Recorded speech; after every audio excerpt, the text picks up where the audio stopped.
Hi guys, welcome to this session, and this is a level 2 session. We know what we do in this session. Then this session I am going to cover 3 pages: the editorial page, the business page, and this time I am definitely going to cover the world page. So, and on top of that I will go ahead and I will read an entire article from the editorial page. I will discuss it with you so that you can see the new sentences, structures and all that. But today I want to share a thing with you. I'm going to cover the world page. Okay, I'm going to show you some news and some GA related items, some English. The video may be a bit longer. You have to give your feedback whether the length of the video was appropriate or it should be shortened out. Okay, so let us go ahead and let us look at the first news. What does it say?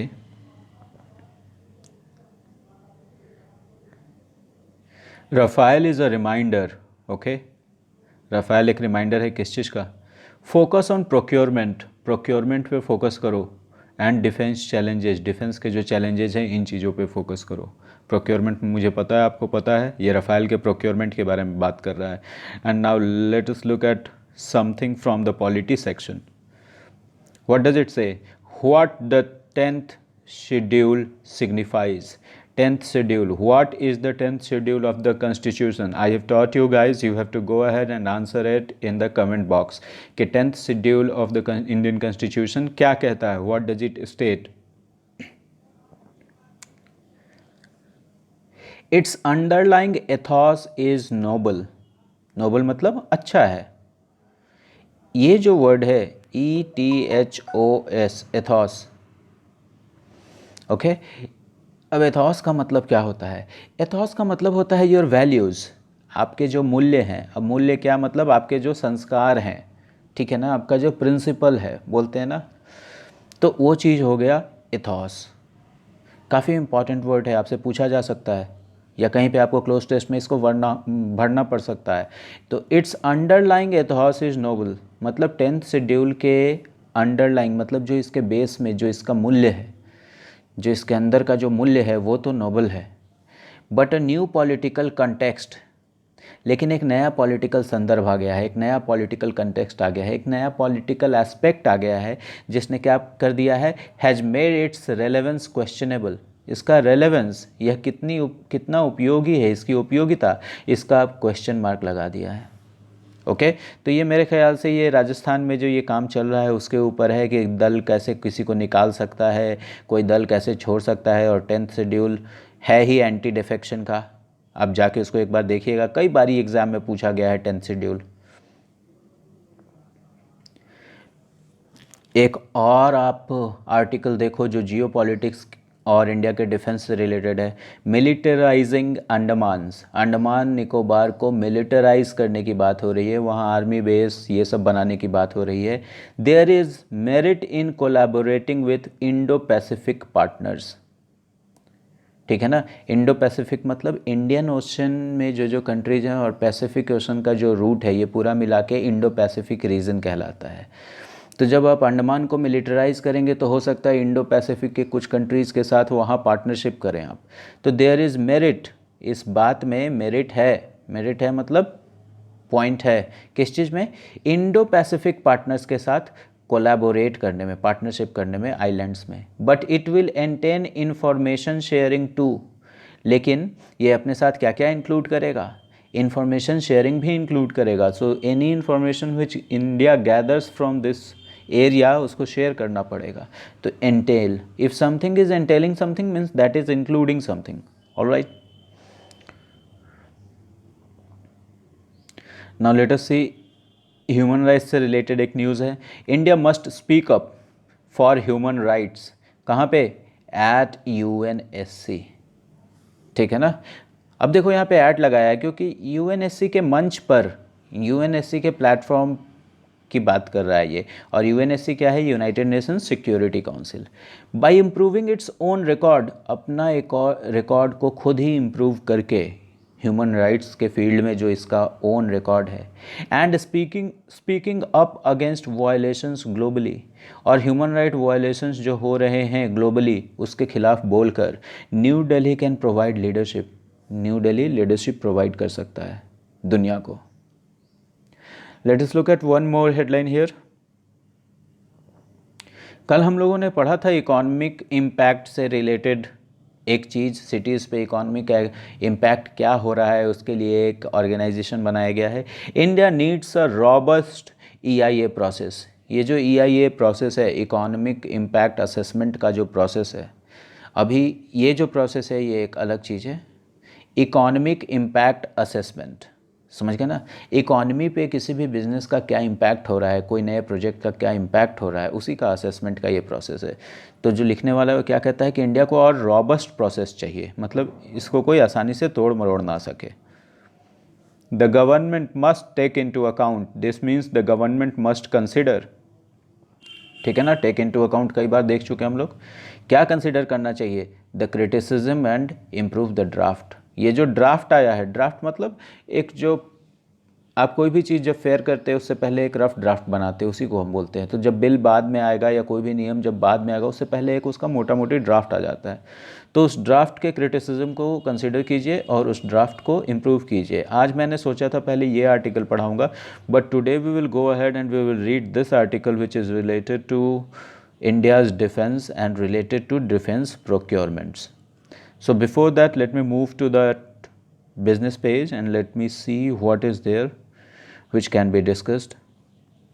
Okay, so the first news here is HDFC's Parekh urges RBI not to extend moratorium. Moratorium, guys.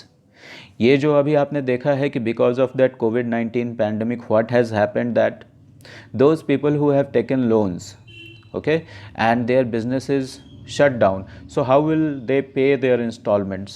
So the government has given them a relaxation and that relaxation is called moratorium. अगर आपको loan payment के instalment से थोड़ा relaxation मिल जाता है कुछ period के लिए तो that is called moratorium. So HDFC के पारेख ने RBI से क्या अर्ज किया है? Not to extend the moratorium. ये मोराटोरियम को एक्सटेंड मत कीजिए, क्योंकि ये एक बैंकर है, इनको तो चाहिए इंटरेस्ट, लेकिन अगर मोराटोरियम एक्सटेंड हो जाता है तो इनको इंटरेस्ट नहीं मिलेगा। देखो नीचे में क्या लिखा है, पेन पॉइंट, जो पॉइंट इनको पेन कर रहा है। और ये क्या कह रहे हैं? Any deferment of loan payment, मतलब लोन रिपेमेंट का कुछ भी अब टाला जाएगा, will hurt a smaller non bank lenders. Non bank lenders, ऐसे लेंडर्स जो बैंक नहीं है, जैसे HDFC तो एक बैंक है, आपको लोन देती है, लेकिन Muthoot finance, okay, Manappuram gold loans, this are not banks. So ये हैं नॉन बैंक लेंडर्स। तो बोलता है इनको हर्ट करेगा। और फिर देखो ये क्या लिखा है, lenders brace for retail NPAs। Brace for means lenders are preparing for retail NPAs, मतलब बड़ा बड़ा लोन तो छोड़ो, छोटा छोटा लोन में भी। और ये देखिए, इनको आप देख लीजिए, this man HDFC chairman Deepak Parekh, क्या नाम है इनका? Deepak Parekh, said financial institution should be allowed to restructure loans to avoid further problems. ये बोल रहे फाइनेंशियल इंस्टीट्यूशंस जैसे जो बैंक्स हो गए और लेंडिंग यूनिट्स हैं, उनको रीस्ट्रक्चर करने दिया जाए लोन्स को। Okay, now restructuring of loans धीरे धीरे आपको पता चल जाएगा। ये देखो, ये मित्तल साहब का क्या कह रहे हैं, कहना है, telecom sector, Airtel Bharti, telecom sector yet to come, yet to मतलब अभी तक, come out of the woods मतलब अभी तक इसको परेशानियों से बाहर निकलना अभी तक बाकी है। Look at this phrase, idiom. ऐसा कौन बोल रहे हैं? मित्तल बोल रहे हैं। आपको मैं इनका फ़ोटो दिखाता हूँ। फ़ोटो सब सारे बिजनेसमैन का फ़ोटो देखना बहुत ज़रूरी है। द गवर्नमेंट, और ये कौन है देख लो, भारती एयरटेल चेयरमैन सुनील मित्तल। ओके, ज़रा नीचे दिखाता हूँ मैं आपको। फ्लिपकार्ट से रिलेटेड एक न्यूज़ है। Flipkart set to offer 90 minute deliveries in India. Flipkart अब क्या करने वाला है? 90 मिनट के डिलीवरीज अब देने वाला है। और इसी के राइट हैंड साइड पे एक न्यूज़ देखते हैं हम, auto firms wary of sharing import data, मतलब auto firms are scared of sharing import data. Exactly scared नहीं, वो कौन सा वर्ड है, हाँ, are reluctant to share import data. Import data देने से घबरा रहे हैं, इसी को लिखा है क्या, वारी ऑफ। ओके, एक न्यूज़ में आपको और दिखाता हूँ। इंटेल का नाम सुना है आपने, कंप्यूटर्स बनाती है, चिप्स भी बनाती है। Intel's engineering chief to leave, ये छोड़ने वाले हैं आफ्टर प्रोडक्शन डिलेज के बाद से। अब now let me move to the world page and let us see what is there.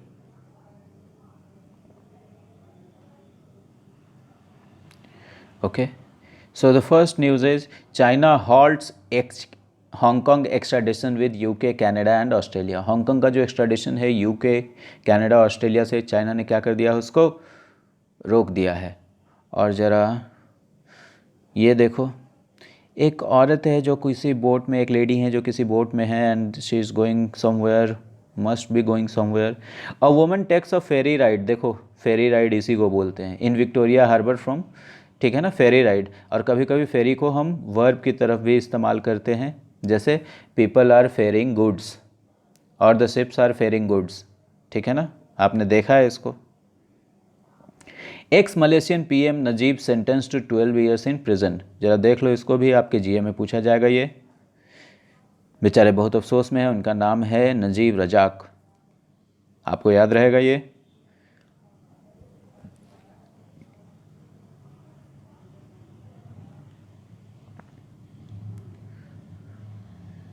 US Republicans pitch 1 trillion Covid aid, देखो पिच आ गया, इन्होंने पिच किया है मतलब प्रस्ताव रखा है। और अमेरिका में दो पार्टीज़ हैं, एक तो रिपब्लिकन्स हैं जो आप यहाँ पे देख रहे हो लिखा हुआ, और दूसरा डेमोक्रेट्स हैं। कौन से हैं? Democrats, okay. और British PM sees sign of second wave का साइन ब्रिटिश पीएम को दिख रहा है। एक और न्यूज़ मैं आपको दिखाता हूँ। Civil rights icon Lewis lies in state means lies in United States. ये जो इनको सम्मान दिया जा रहा है, ये देख रहे हो आप, यूनाइटेड स्टेट्स में किसी बहुत ही बड़े सरकारी बिल्डिंग में बीच में इनके कॉफिन को रखा जा रहा है, इसी को लिखा गया है ऊपर में, लाइज इन स्टेट।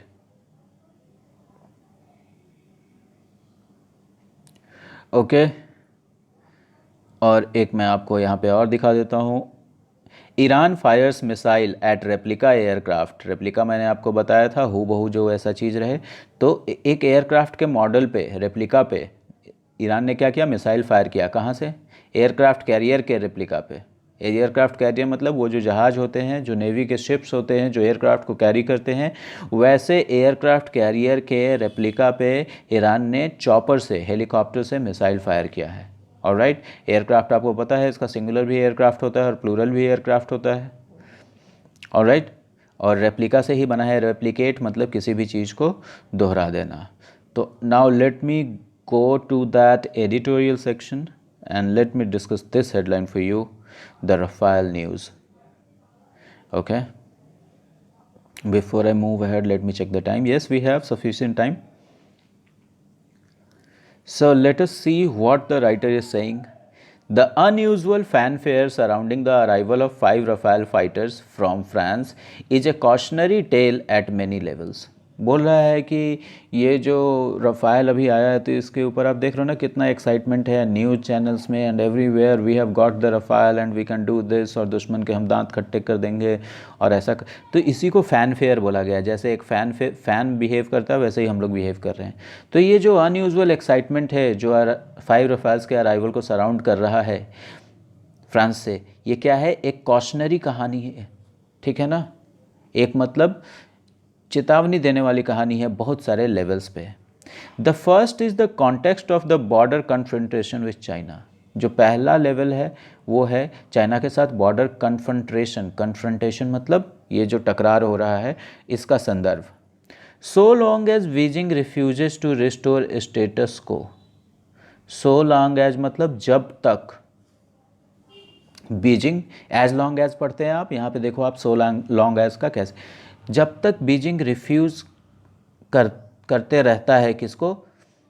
स्टेटस को, एंटे को। देखो स्टेटस को एंटे हमने देखा था एक बार, है ना। स्टेटस को एंटे को जब तक वो रिस्टोर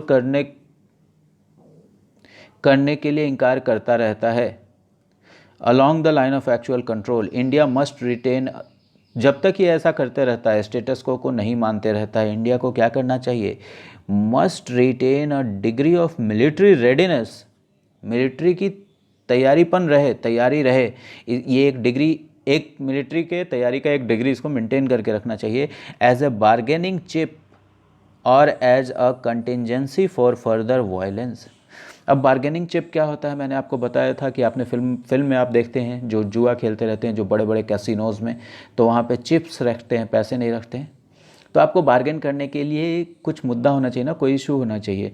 तो इंडिया भी अगर अपना मिलिट्री दिखाएगा तो इंडिया भी बता सकता है कि देखो हम भी मिलिट्री से तुमको वो कर सकते हैं, इसलिए तुम थोड़ा पीछे हट जाओ। तो ये इंडिया का एक बार्गेनिंग चिप होगा।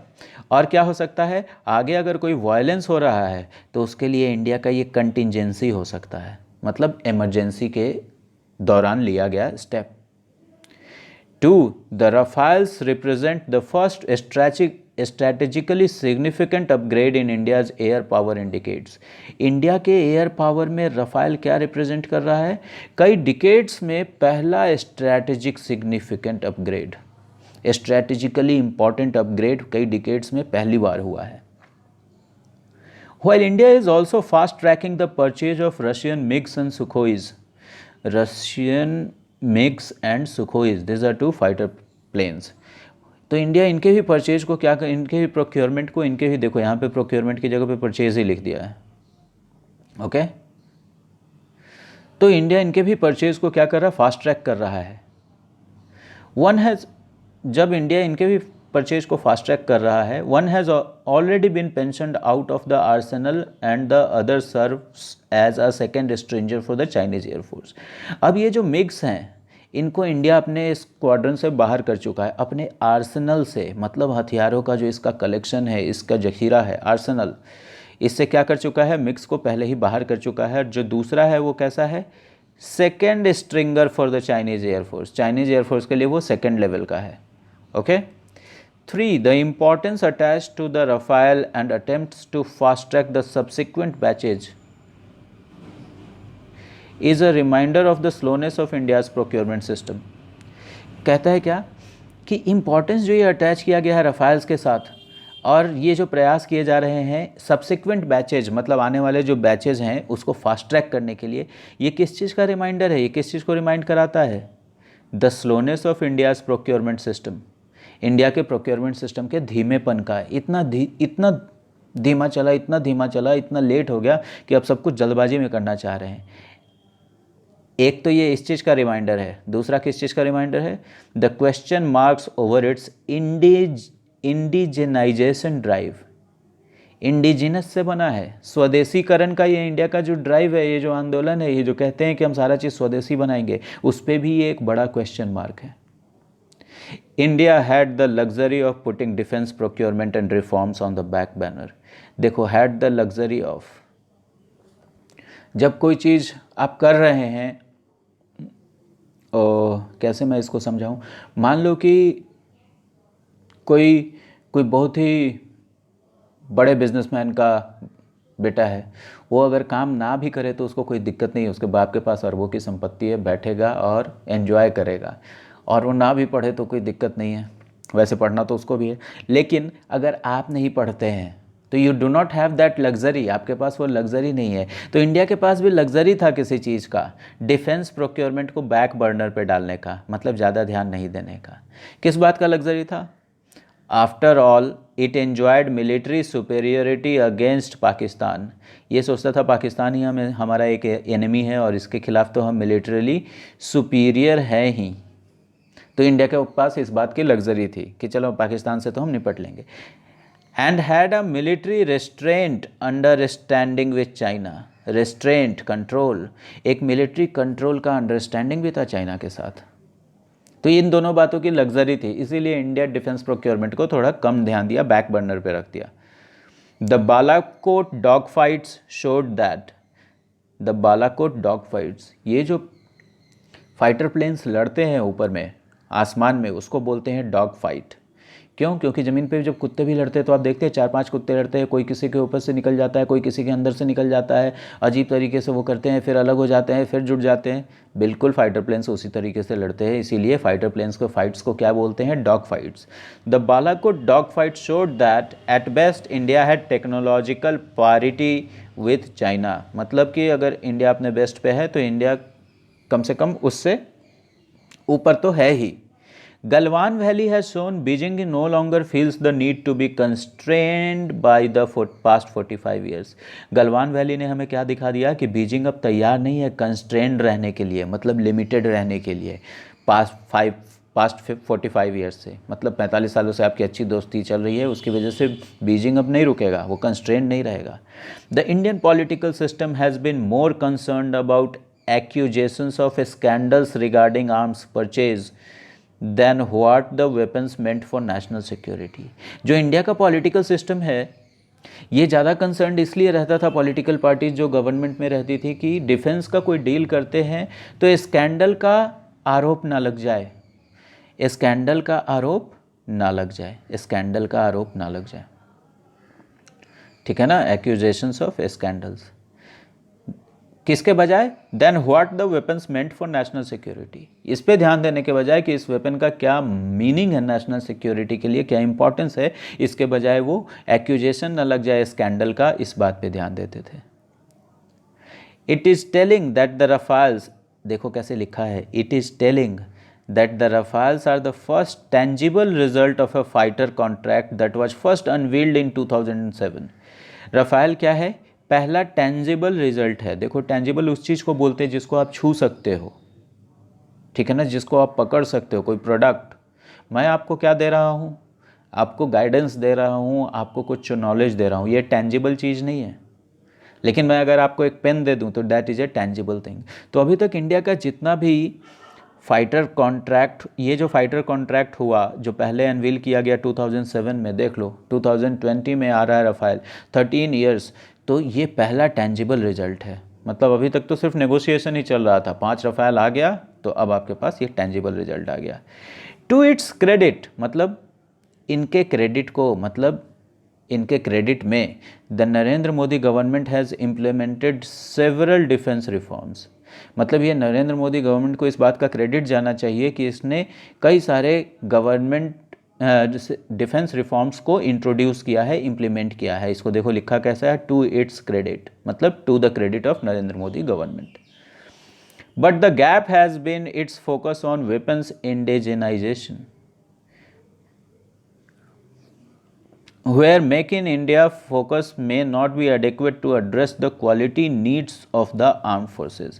कहता है कि गैप कहाँ है? नरेंद्र मोदी ने तो क्रेडिट के लिए काम किया कि इम्प्लीमेंट किया बहुत सारे डिफेंस रिफॉर्म्स, कि इसका जो फोकस है वेपन्स इंडिजेनाइजेशन पे, कि वेपन्स को हम घर में ही बनाएंगे, ये जो इसका फोकस है इसमें थोड़ा सा गैप है। क्यों?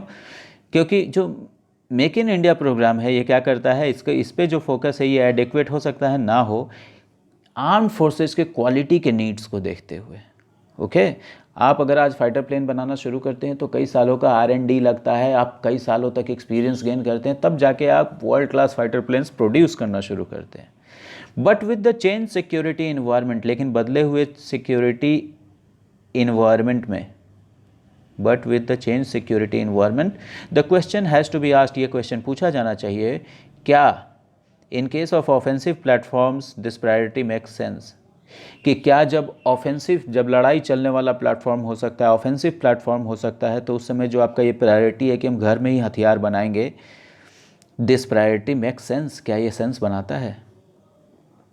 अब देखो द न्यू पैराडाइम, मतलब कि ये जो नया सोच है, ये जो, जस्ट अ मोमेंट, ये जो नई तरीके का पैराडाइम है, बिल्कुल नया तरह का फील्ड है, जो नया तरीके का सोच है, means the services also need to relook at their earlier convictions.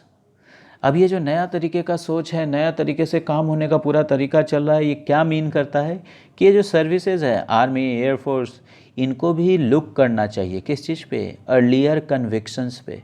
Convictions मतलब आपके मन के जो एकदम प्रिंसिपल्स होते हैं, जो आप मन में एकदम सोच लेते हैं, उन पे, ठीक है ना। कन्विक्शन मतलब आपके मन का कोई विचार, अब देखो आगे क्या लिखा है, networking allows militaries to get more accurate bang for their buck. Militaries अगर नेटवर्किंग करती हैं, मान लो इंडियन आर्मी खुद ही नेटवर्क करती है फ्रांस के किसी कंपनी से या फ्रांस की आर्मी से या फ्रांस के गवर्नमेंट से, इस तरीके का नेटवर्किंग, तो उससे क्या मिल सकता है, more accurate bang for their buck, मतलब पैसे का सही दाम मिल सकता है, समझ गया ना, सही प्राइस मिल सकता है, बैंग फॉर देयर बक, आपका एक बक ही बैंग कर देगा। But बेयरली exist in even the most primitive form in the Indian army, लेकिन ये मुश्किल से एग्जिस्ट करता है, अगर छोटे लेवल पे भी कहें तो छोटे लेवल पे भी बहुत मुश्किल से ही एग्जिस्ट करता है, प्रिमिटिव फॉर्म में भी बहुत छोटे से लेवल पे भी नहीं एग्जिस्ट करता है इंडियन मिलिट्री में। A host of new technologies, देखो a group of new technologies को कैसे लिखा गया है, a host of new technologies means older formulae need a rethink, formulas नहीं फॉर्मूले, कि अब जब नई टेक्नोलॉजीज इतनी सारी आ रही हैं तो अब क्या ज़रूरत है, इसका क्या मतलब निकलता है कि जो पुराने फॉर्मूले हैं उनको फिर से सोचा जाना चाहिए। The advent of the armed drone, देखो जब मैं आपको सब्जेक्ट वर्ब अग्रीमेंट का क्वेश्चन पढ़ा रहा था तो उसमें एक था the advent of plethora of web designing tools, तो द एडवेंट मतलब द इंट्रोडक्शन, जो ये मार्केट में जो नई चीज़ें आ रही हैं, the advent of armed drone, अब ऐसा ड्रोन है जो आर्म्ड है, आपको कहीं पे बमबारी करना है वो खुद ही जाके बमबारी कर देगा। फॉर एग्जाम्पल, मतलब एक उदाहरण के रूप में, मीन्स इसका क्या मतलब निकलता है एडवेंट ऑफ आर्म ड्रोन का, कि जो ओरिजिनल 42 स्क्वाड्रन एयरफोर्स गोल है इंडियन एयरफोर्स का, वो अब ऑब्सोलीट हो सकता है, ज़्यादा इम्पॉर्टेंट नहीं हो सकता। मतलब 42 स्क्वाड्रन बनाने के लिए इंडियन एयरफोर्स अपना गोल रखा था, मतलब 42 ग्रुप्स ऑफ फाइटर प्लेन्स रहेगा, स्क्वाड्रन रहेगा, ओके। अब जब आपके पास आर्म्ड ड्रोन आ जाएगा तो हो सकता है आपके पास फाइटर प्लेन की ज़रूरत नहीं रहे, तो ये जो गोल है आपका ये क्या हो जाएगा, ऑब्सोलीट हो जाएगा। The times they are a changing, देखो कैसे लिखा गया है, इसका मतलब मैं नहीं बताऊंगा, बस आप संदर्भ पकड़ो, इसका तात्पर्य समझ लो। The times they are a changing, dangerous ways and mindsets need to be a changing as well. अब देखो ये कोई कविता के रूप में लिख दिया है इसको, तो आपको बस ये सारी चीज़ें समझनी है। So thank you very much for watching the video, that will be all in this video. I hope you like the video and give me a thumbs up, send your comments.